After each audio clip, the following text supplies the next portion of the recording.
Movie the loser start होती है 4 दोस्तों की कहानी से जो कि एक आइलैंड पे हैं और आपस में बहस कर रहे हैं कि कौन किस क्वालिटी में एक दूसरे से बढ़कर है। और फिर उनकी बेट लग गई है और अब वो कार्ड खेलने में मसरूफ़ हो गए हैं। इनमें एक जेनसन है जो कि टेक्नोलॉजी का मास्टर है। दूसरा फ्रेंड कॉगर है जो कि तीरंदाजी में माहिर है। तीसरा फ्रेंड पूछ है जो कि कार्स और वेपन्स में बहुत महारत रखता है। और चौथा सोल्जर रोअक है जो कि प्लानिंग और एग्जीक्यूशन का माहिर है। अब एंट्री दिखाई जा रही है क्ले की जो कि इन चारों को बोलिविया लेकर जा रहा है और रास्ते में फेडरल नाम के एक आदमी के बारे में डिस्कस करता है जो कि एक ड्रग्स और आर्म्स डीलर है। यहाँ क्ले अपना आइडिया शेयर कर रहा है कि हम इस दहशतगर्द को ढूंढेंगे और फिर लेज़र टारगेटेड बॉम्ब से उसे पेंट करके वहाँ से आसानी से निकल जाएंगे।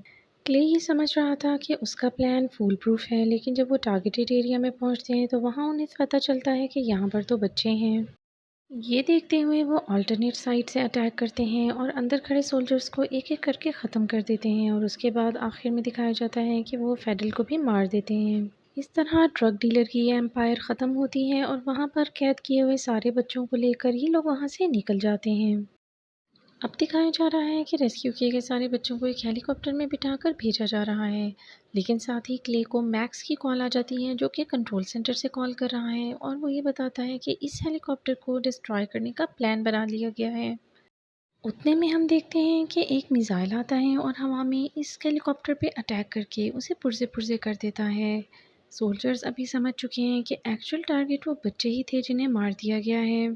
सोल्जर्स अपनी बिलोंगिंग्स उस जलते हुए प्लेन के मलबे में फेंक देते हैं ताकि सब ये समझें कि साथ में उनकी भी डेथ हो गई है। और इस तरह न्यूज़ चैनल पे भी दिखाया जाता है कि 4 सोल्जर्स भी उस हमले में मारे गए हैं।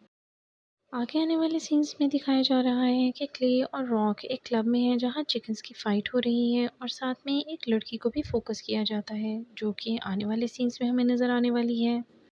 यहाँ क्ले और रॉक डिस्कस कर रहे हैं कि किस तरह से मैक्स को सबक सिखाया जाए, लेकिन रॉक कहता है कि उनके पास ना तो पैसा है और ना ही अब वो सोल्जर्स हैं। इसलिए रॉक उसे कहता है कि ये आइडिया बिल्कुल ठीक नहीं और हमें मैक्स के अगेंस्ट नहीं जाना चाहिए। अब हम देख रहे हैं कि क्ले एक क्लब में आ चुका है और वो लड़की उसे फॉलो करती हुई यहाँ पर उसके पीछे आ गई है और उससे बातचीत करने की कोशिश कर रही है। फिर नेक्स्ट सीन में वो अपनी गन हाइड करती हैं और फिर बात करते-करते एकदम फाइट स्टार्ट हो जाती है और हम देखते हैं कि क्ले और वो लड़की दोनों ही अच्छे फाइटर्स हैं। क्ले उससे पूछता है कि आखिर वो क्या चाहती है, जिसके जवाब में वो कहती है कि वो उसे मैक्स तक पहुंचा सकती है।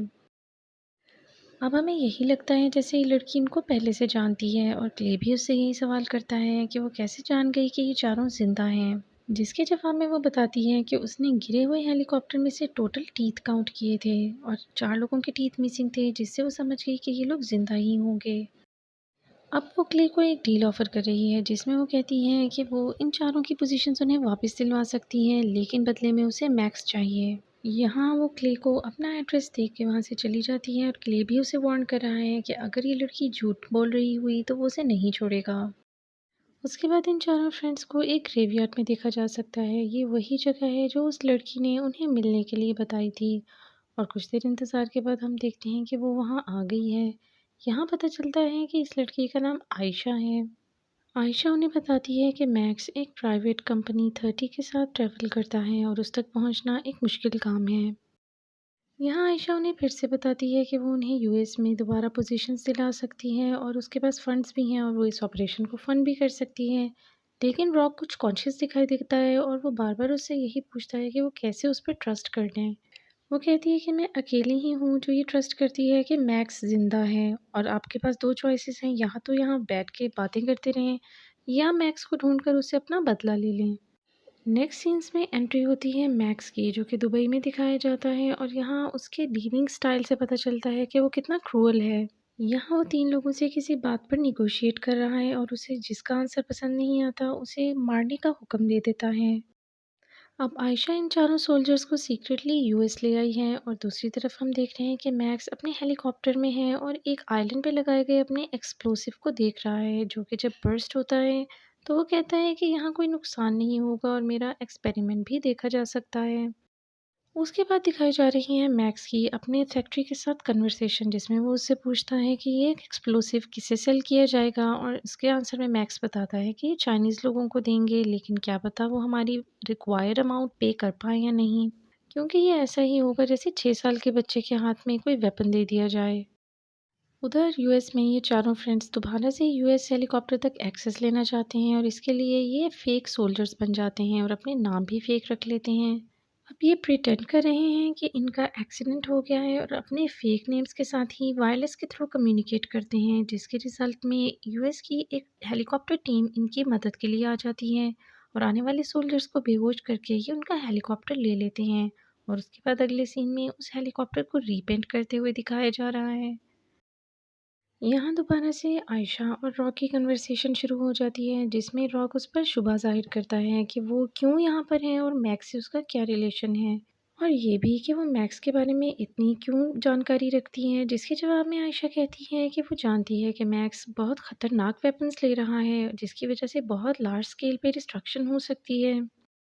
लेकिन रॉक यहाँ उससे पूछ रहा है कि क्या तुम इसे रोक पाओगी और ऐसा करने से मना कर सकती हो? जिसके जवाब में आयशा कहती है कि ये काम उन सब का है जिसके लिए उसने उन सबको एक प्लान का हिस्सा बनाया है, और ये भी प्रॉमिस किया है कि अगर वो ये प्लान एग्जीक्यूट कर लेते हैं तो वो वापस से यूएस आर्मी का हिस्सा बन पाएंगे। अब आने वाले हैं मूवी के बहुत ही इंटरेस्टिंग और थ्रिलिंग सीन्स, जिसमें आप देख रहे हैं कि क्ले और रॉक एक गाड़ी में बैठे हुए हैं और पॉइंट कर रहे हैं एक दूसरी गाड़ी को, जिसको बहुत ही प्रोटोकॉल से रेडी किया जा रहा है, जिससे वो अंदाज़ा लगा लेते हैं कि हो ना हो इसके अंदर मैक्स ही है और इसके साथ वाली गाड़ी वेपन से भरी हुई है। जैसे ही वो गाड़ी चलना शुरू होती है, रॉक उसके ऊपर एक लोकेशन वेपन फायर कर देता है, जिसके थ्रू अब ये ट्रैक कर पाएंगे कि किस किस रास्ते से ये गाड़ी गुजरने वाली है। अब रास्ते में डिफरेंट जगहों पे खड़े उनके साथ ही अपनी लोकेशन संभाल लेते हैं, क्योंकि उन्हें मालूम है कि ये गाड़ी उन तक पहुंचने वाली है, और जैसे ही उनके फोकस रेंज में वो गाड़ी एंटर होती है वो उस पर फायर कर देते हैं, और इस तरह से मैक्स के लोग निकल के हैरान परेशान हैं और देखना चाह रहे हैं कि किस जानिब से उन पर फायर किया जा रहा है। अब मैक्स और उसके साथी बीच में फंस चुके हैं और चारों तरफ से उनका रास्ता रोका जा चुका है, और साथ में क्ले उनकी तरफ टीयर गैस वेपन फायर करता है। दूसरी तरफ हेलीकॉप्टर में आयशा ऊपर से कवर कर रही है, और वेपन्स वाले ट्रक को हेलीकॉप्टर की मदद से ऊपर उठा लिया जाता है। अब क्ले और उसके साथी इस वेपन्स वाले ट्रक को लेकर एक सेफ प्लेस पर आ गए हैं, और आपस में बातचीत में ये तय करते हैं कि खोलकर देखा जाए कि इसके अंदर क्या है। लेकिन जैसे ही क्ले दरवाज़ा खोलता है तो अंदर से आर्म्ड सोल्जर्स निकल आते हैं, और वो क्ले को घेरने की कोशिश करते हैं, लेकिन क्ले के साथ ही उनको बेहोश कर देते हैं। अब कॉगर को ट्रक के अंदर जाते हुए देखा जा सकता है, जहां उसे एक बड़ा सा बॉक्स मिलता है, जिसके अंदर एक हार्ड ड्राइव है जो कि लॉक्ड है, और हैक किए बगैर उसे एक्सेस करना नामुमकिन है।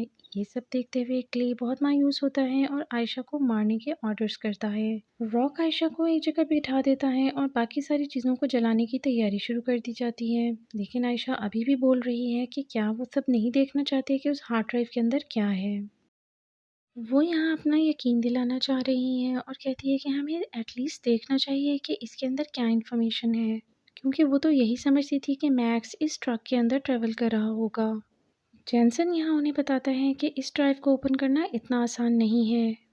अब रॉक बिल्कुल तैयार है कि वो आयशा को सज़ा दे, लेकिन क्ले उसे रोकने की कोशिश करता है और कहता है कि क्या उसे याद नहीं कि मैक्स की वजह से उन बच्चों की जान गई थी। अब इसके रिप्लाई में रॉक कहता है कि वो सब जानता है, लेकिन वो इन सब चीज़ों में पढ़ना नहीं चाहता और अपनी पहले जैसी ज़िंदगी जीना चाहता है। जिसके जवाब में क्ले उसे कहता है कि अगर वो इस सब से खुश नहीं है तो वो इन्हें छोड़ के यहाँ से जा सकता है। रॉक और क्ले की बातचीत हाथापाई तक पहुंच जाती है, लेकिन बाकी सब बीच बचाव करा देते हैं, और इस तरह से आयशा को भी रिलीज़ कर दिया जाता है, जिसके बाजू बांधे हुए थे। और फिर देखा जा सकता है कि मैक्स अपने आदमी वे से अपनी हार्ड ड्राइव के बारे में पूछना चाह रहा है, और समझ नहीं पा रहा कि उसकी हार्ड ड्राइव आखिर गई कहाँ, और वे भी नहीं जानता। यहाँ मैक्स समझ चुका है कि उसकी गाड़ियों पर किया जाने वाला अटैक कोई नॉर्मल नहीं था, बल्कि हाईली प्लान्ड से 18 हाईली ट्रेन्ड सोल्जर्स चाहिए होंगे। इस तरह से वो किसी नए मिशन की तैयारी करता हुआ नजर आ रहा है। अब ये चारों उस हार्ड ड्राइव को डीकोड करने के लिए उसकी मैन्युफैक्चरिंग साइट की तरफ जा रहे हैं, जहाँ पर एक्चुअल काम करेगा जेनसन। वो बहुत ही लापरवाह दिखता हुआ सिंग करता हुआ उस कंपनी में एंटर होता है, और लिफ्ट में अपने ड्रेसअप चेंज करके वहाँ के एम्प्लॉयज़ का गेटअप कर लेता है, और इस तरह से मैनेजर को उसके रूम से निकाल कर अंदर हो जाने वाले लोगों को ये शो करता है कि वो यहाँ पर सिस्टम की अपग्रेडेशन के लिए आया है। रिसेप्शनिस्ट जेनसन से वेट करने का कहती है, लेकिन वो आहिस्ता-आहिस्ता अपनी लापरवाही शो करता हुआ अंदर एंटर हो रहा है और बहुत ही होशियारी से वहाँ पर मौजूद डेटा को अपनी यूएसबी में ट्रांसफ़र कर लेता है। लेकिन एक सिक्योरिटी गार्ड वहाँ पर आ जाता है जो उसे रिकॉग्नाइज़ नहीं कर पाता और ये सिचुएशन देखते हुए जेनसन जल्दी से उसके मुंह पे ब्रीफकेस मार के वहाँ से निकलने की कोशिश करता है। आगे हम देख रहे हैं कि और सिक्योरिटी के लोग उसका पीछा करते हुए आ गए हैं, जिनके सामने अब वो कोई रास्ता ना पाते हुए एक ड्रामा क्रिएट करता है और उनकी तरफ अपने हाथों से गन बना के पोज़ करता है और कहता है कि वो उनको शूट कर देगा। लेकिन एक्चुअली ये कॉकर के लिए इंडिकेशन था, जो कि अपना निशाना बांधे हुए है और इस तरह से कॉकर सिमिलर डायरेक्शन में शूट कर देता है, जिसके रिजल्ट में एक सिक्योरिटी गार्ड नीचे गिर जाता है और इस तरह से जेंसर वहाँ से भागने में कामयाब हो गया। अब अपने ठिकाने पर आकर वो उस हार्ड ड्राइव को हैक करने की कोशिश कर रहे हैं, उस डेटा की बेसिस पे जो कि जेनसन्स उस कंपनी से लेकर आया है। और जब वो ओपन होती है तो उन्हें पता चलता है इसके अंदर मैक्स के $400 मिलियन पड़े हैं और साथ में कुछ लोकेशंस का डेटा होता है जिनको वो ट्रेस करने की कोशिश कर रहे हैं। अब नेक्स्ट सीन में क्ले को मुंबई में दिखाया जा रहा है, जहां वो अपनी किसी डील के लिए मौजूद है और इस दौरान उसकी वे से टेलीफोनिक कम्युनिकेशन में वो कहता है कि अपने 18 फायरमैन के थ्रू क्ले और उसकी टीम को मार दिया जाए। वे यहाँ कह रहा है कि उसका ब्रदर इन लॉ भी उनमें शामिल है, लेकिन फिर भी वो कोशिश करेगा। उधर क्ले और उसकी टीम को एक बोट पर दिखाया जाता है और वो उन लोकेशंस के बारे में क्यूरियस हैं जो उन्हें हार्ड ड्राइव में मिली हैं और जेंसन को सर्च करते करते वहाँ पर फेडल का पता मिलता है, जिसको मूवी के स्टार्ट में मार दिया गया था। और साथ में वो जान पाते हैं कि आयशा फेडल की बेटी है और अपना रिवेंज इनके थ्रू ले रही है। जेंसन ये सारी इन्फॉर्मेशन क्ले को दे रहा है और उतने में आयशा जेंसन पर गोली चला देती है, जिसकी वजह से जेंसन नीचे गिर गया है। अब यहाँ स्टार्ट हो जाता है बहुत ही ज़बरदस्त किस्म का फाइटिंग सीन, लेकिन आयशा यहाँ से भाग निकलने में कामयाब हो जाती है। अब उसके चले जाने के बाद इनके पास कोई रास्ता ना बचा था और ये मैक्स के ठिकाने पर पहुँच जाते हैं। वहाँ जाकर इनका वेट से आमना-सामना होता है और रॉक हार्ड ड्राइव वे को दे देता है और इस कम्युनिकेशन में क्ले उन्हें बताता है कि उन्होंने बहुत बड़ी गलती की है। लेकिन यहाँ पर क्ले और उसकी टीम वे के ट्रैप में आ चुके हैं और साथ ही हम देखते हैं कि यकदम आयशा नमूदार होती है और वो उन सबको यहाँ पर रॉकेट लॉन्चर के थ्रू बचाने के लिए आ गई है। अब आयशा क्ले से पूछती है कि क्या उसने उसके बाप को मारा था, तो वो कहता है कि हाँ, क्योंकि वो बुरा आदमी था। उतने में सामने 3 सोल्जर्स आते हैं जिन्हें आयशा शूट कर देती है। यहाँ उसका गुस्सा देखा जा सकता है। अब सब लोग मैक्स की लोकेशन पर पहुंच चुके हैं जहां वो कोई डील कर रहा है, लेकिन बीच में हम देख सकते हैं कि रॉक और क्ले भी आपस में गुत्थम-गुत्था हो रहे हैं, जिसके रिजल्ट में रॉक की एक आंख जख्मी हो जाती है। मूवी के एंडिंग सीन्स की तरफ बढ़ते हुए हम देख रहे हैं कि वे बाइक पर आ रहा है, जबकि सामने से एक एरोप्लेन आता हुआ नजर आता है। उधर कोकर अपनी पोजीशन लिए हुए हैं और क्ले के इशारे पर वो वे को शूट कर देता है। जैसे ही वे को गोली लगती है वो उछलकर प्लेन के इंजन में चला गया है और इंजन एक धमाके से फट जाता है और साथ ही सारा जहाज भी फट गया है। मैक्स ये सब सिचुएशन देखते हुए वहाँ से भागने की कोशिश करता है और यहाँ पर क्लियो और मैक्स का आमना-सामना हो जाता है। अब मैक्स जिस बॉम्ब के लिए कोई डील कर रहा था, उसका रिमोट उसके हाथ में था और क्ले से बात करते-करते उसने समंदर की तरफ उस रिमोट को उछाल दिया, लेकिन क्ले ने बहुत ही होशियारी से जंप करके पानी के अंदर से उस रिमोट को पकड़ लिया है। मैक्स वहाँ से भाग निकलने में कामयाब दिखाया जाता है और दूसरी तरफ क्ले आयशा से अपने साथ चलने का कहता है, लेकिन आयशा कहती है कि उसे अभी इस मिशन को ख़त्म करना है और बहुत से काम बाकी हैं।